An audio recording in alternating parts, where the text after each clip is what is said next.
polls don't tell the whole story. And it's clear that members of the administration want their message about what they think the administration's accomplishments and priorities are out there. They don't feel like those accomplishments are necessarily getting the attention that some of these other fights over issues like immigration are getting. But as I said, there's a real tension. When people say they feel and experience that's something different from what the polls tell us, that's a challenge for this administration. And we can expect to see a real push from both the White House and, of course, the Biden campaign to make the stakes of this election when it comes to the health of our government, our system of government, the ability to work across the aisle, to promote faith in our institutions from Congress to the courts, very central to what they talk about in the months ahead. Well, WNYC's senior politics reporter Bridget Bergen will be talking much more about what's at stake for all of us in the coming year and the weeks and months ahead. Thank you for joining us. Thank you.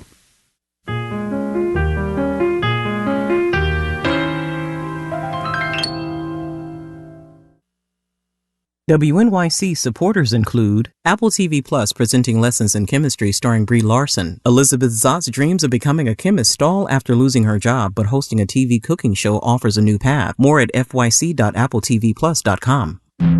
Next time on the New Yorker Radio Hour, filmmaker Ava DuVernay. She's on a mission with her latest movie. I want us to pay attention. When I say us, this whole country. There's so much going on. We are overstimulated, and we have got to wake up and focus on what is happening. Ava DuVernay on her new film, Origin. Next time on the New Yorker Radio Hour. Listen tomorrow morning at 10 on 93.9 FM or get the podcast. The Marketplace Morning Report is coming up next, and then in 10 minutes at 9 o'clock, it's the BBC News Hour. Let's check in with London to see what they're working on. Good morning, BBC. Good morning, WNYC. I'm James Menendez. Today on NewsHour, the South African Paralympian Oscar Pistorius has been released from prison on parole after serving 8.5 years for the murder of his girlfriend. We'll talk to her family's lawyer. Also, should chatbots be offering mental health advice to young people? That's BBC NewsHour at 9 on WNYC.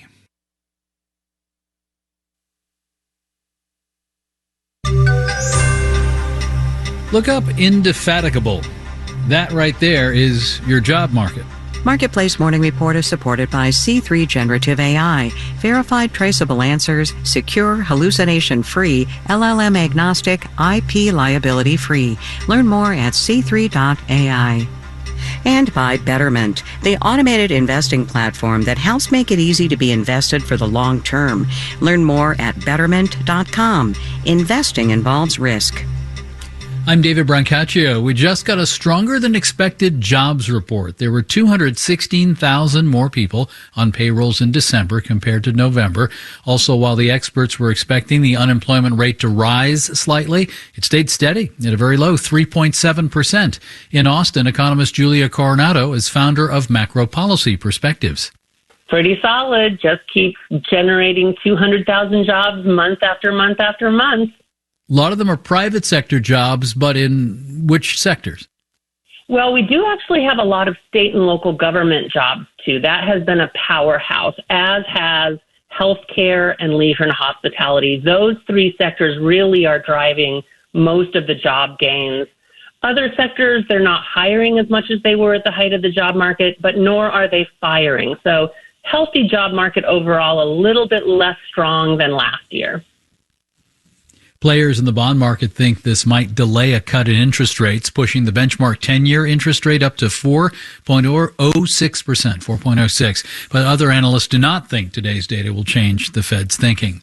Stock index futures move lower and all down 0.4%. Marketplace Morning Report is supported by UiPath. More than 10,000 organizations use the UiPath AI-powered business automation platform to put AI to work. UiPath.com/marketplace. UiPath, the foundation of innovation. And by Deloitte. Unlocking innovation takes more than AI or cloud. It takes outcome-focused application, too. Learn more at Deloitte.com/US/engineering advantage. Now to moves in California to set up a structure to deliver economic reparations for slavery, if reparations were ever approved by state lawmakers. A state senator named Stephen Bradford has introduced a bill to set up a reparations agency, but that's the administrative part. Actually approving the idea of reparations would be a separate law, and only a handful of local governments have ever done this. And only 3 in 10 adults say descendants of people enslaved in the U.S. should get compensation, according to a Pew study from 2021. But there are other forms of redress gaining attention. Reporter Lee Hawkins has the latest part of our series this week. While California lawmakers are gearing up to debate a bill on reparations, author Richard Rothstein has been touring the country to promote a different solution. He's co-authored a new book called Just Action with his daughter, Leah Rothstein. We have an apartheid society today. The reforms to undo it are not only federal, they're very heavily local, because local policies reinforce and sustain the segregation that the federal government created. Though Rothstein does not believe a reparations bill can pass, he does agree with task force recommendations such as down payment assistance on housing, health care, and free tuition to state colleges. I agree with that completely. But that's not reparations. What is it? Well, there's specific programs targeted at small areas, individual areas where remedy is required. It's the kinds of things I was talking about to you. Reparations is a sum of money. Experts such as Rothstein and Professor Carolina Reed, a UC Berkeley professor who specializes in affordable housing and urban policy, have documented how institutional inequalities have continued to widen racial disparities over time. This includes housing discrimination under the GI Bill. Despite the bill's intent to provide low-cost mortgages and other benefits to World War II veterans, the Federal Housing Administration and the Veterans Administration excluded and discriminated against black folks. This locked many of them into less affluent and under-resourced neighborhoods, excluding them from rapidly developing suburbs that were predominantly white. According to Reed, the effects of this segregation are still evident today. For example, we know that black households are still much more likely to be denied a mortgage today. We know that even if they get a mortgage, black households will pay more for that credit than non-Hispanic white households. Rothstein is calling for changes in the credit scoring system. Timely rent payments, for example, often do not get considered by credit rating agencies. And this disadvantages black home buyers in particular. In 2021, Fannie Mae reported that 17% of all households denied mortgages due to inadequate credit would have qualified if rental payments were considered. Rothstein also noted that many local governments and communities with higher numbers of blacks don't perform annual property reassessments, sometimes waiting up to 5 years or more. Assessments are more frequent in neighborhoods where white residents are the majority, which raises those property values faster. This leads to black people paying property taxes at rates higher than the actual market value of their homes. This is a purely local issue. It needs to be addressed at a local level, and the only way to do that is with what we call in the book a reinvigorated civil rights movement that can demand remedies to this particular disparate impact on African Americans of the property tax assessment system. And this renewed movement, he believes, would be more realistic than any expectation of reparations.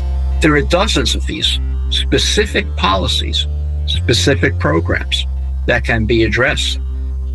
UC Berkeley professor Carolina Reed has researched the disproportionate impact of predatory lending on communities of color in California and their link to higher foreclosure rates. She says any progress requires a serious commitment from federal and state governments. Part of, in my mind, a reparations agenda is having the federal government and state governments commit real resources to making those local ideas realities. We will continue to cover how the debate over reparations plays out in California and beyond. Our series with reporter Lee Hawkins is called Golden Promises, the battle over slavery reparations in California. The series is also streamable on demand from marketplace.org. I'm David Brancaccio with our morning report. From APM, American Public Media.